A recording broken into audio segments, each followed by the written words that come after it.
something else, really. I don't want any of you, any day next year when we're in the middle of campaigning and someone calls you and says, well, we need some help at the headquarters, or someone calls you and says, will you help us locate some yard signs? And the minute you think about complaining, I want you to think about Bobby Lurie and Dutch Newman. They've been doing this so many times for so many of us. I am very, very grateful to be here tonight. It is so good to be home. I want to thank all of you for your support, and even more importantly, for your friendship. I have so many dear friends in this room, and on the days when I think politics really stinks and I'm really sick of it, believe me, it's you that I think of. The wonderful friends I've made along the way that are always there for me, and don't ever think I take that for granted and don't appreciate it every day that I'm lucky enough to serve in this job.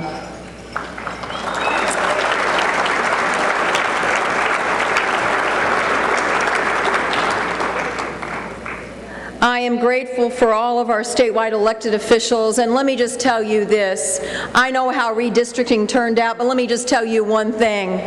We are not a 6-2 state. We are not a 6-2 state.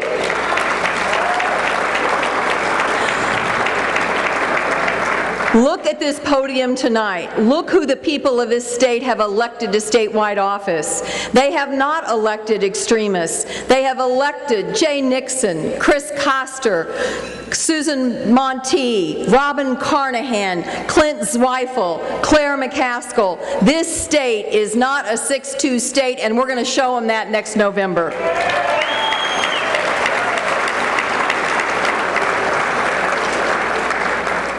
Like Jay Nixon, I am so proud of Missouri and proud of what we have done in response to the tragedies that have surrounded us this year. I am very proud of our sense of community, of our helping hands and hearts. And I get asked, especially on the Senate floor by my colleagues, people come up to me and they say, well, how's Joplin doing? Or how is the flooding going?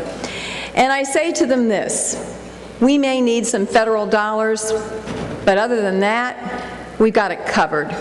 Because the people of this state will not rest until we help everyone get back on their feet again, led by our great governor, Jay Nixon.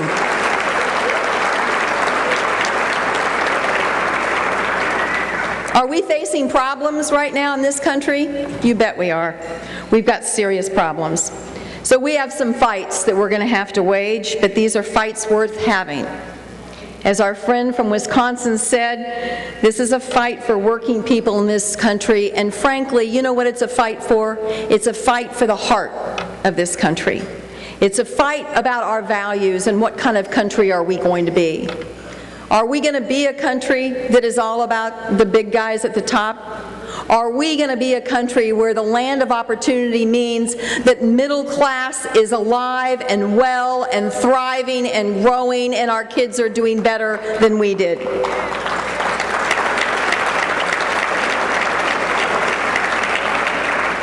It was in this room late at night that we were able to finally elect the first Democratic senator from Missouri in many, many years that had been elected. And that night, we had other wins across the country, and the Democrats took control of the United States Senate. And I think sometimes today, it is easy for us to forget what we have gotten done in the United States Senate and in the Congress since the Democrats had more members. We accomplished a federal minimum wage law.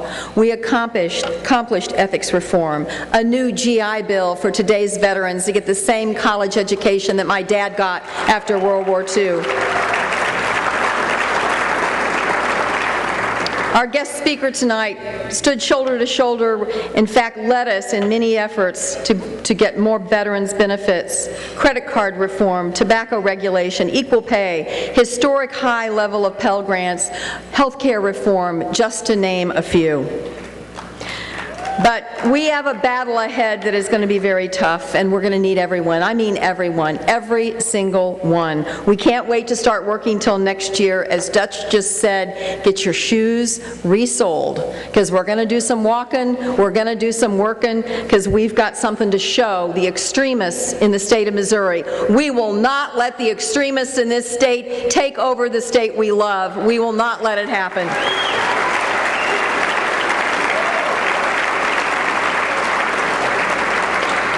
We have problems. Yep, we have problems. No doubt about it. We face some tough decisions ahead. But let me tell you what the problem is not. I'll tell you what the problem isn't. The problem is not teachers. The problem is not firefighters. The problem is not police officers. The problem is not government workers, and it sure as hell is not their pensions. That is not the problem.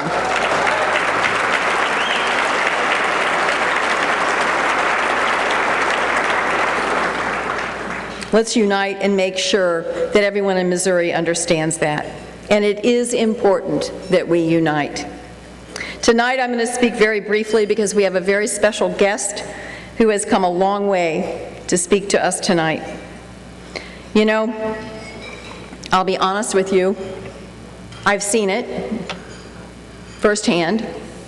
Sometimes people go to Washington and they forget why they fought in the first place to get there. They get too big for their britches. They forget their roots. They forget their neighbors. They lose sight of the simple life that most hardworking, God-loving patriots in this country embrace every day. And then there is John Tester from Big Sandy, Montana. He grew up near the town of Big Sandy, Montana, on the land that his grandfather homesteaded in 1916. He met his wife in a church pew, and she was his high school sweetheart. He and Charla, and by the way, she is way cooler than he is, took the farm over in 1977 after they were married and changed the family farm from a traditional farming with a custom butcher shop to an organic farm in the 80s. He is an organic farmer who raises wheat, barley, lentils, peas, buckwheat, and alfalfa. He graduated from college in Montana with a degree in music and became a music teacher in the Big Sandy School District until he went back to his family to farm full-time. He served 5 years as chairman of the Big Sandy School Board of Trustees and served on the Big Sandy School Board Conservation Board. Tester was first elected to the Montana State Senate in 1998. He was elected the minority whip for the 2001 session, and in 2005, John Tester was elected president of the Montana Senate, the chief presiding officer of the Montana legislature's upper chamber.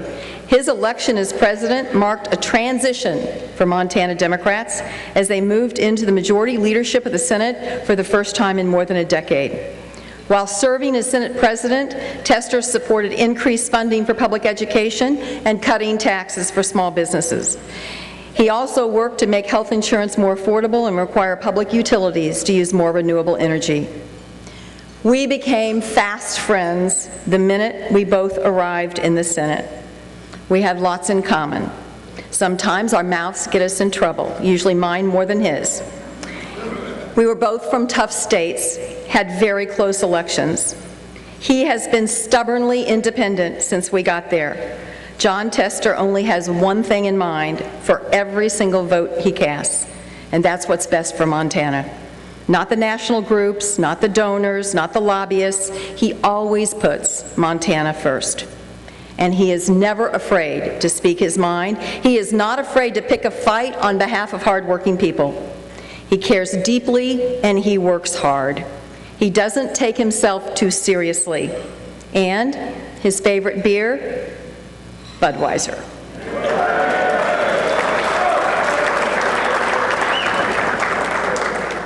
And just to show you his pedigree works here, he won the Give 'em Hell Harry Award at the Truman Dinner in Billings, Montana.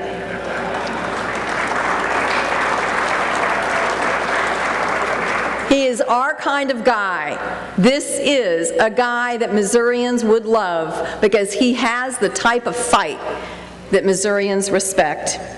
And besides, he's the only U.S. Senator who calls me from his combine. Please give a warm, show-me welcome to my friend, Senator Jon Tester of Big Sandy, Montana.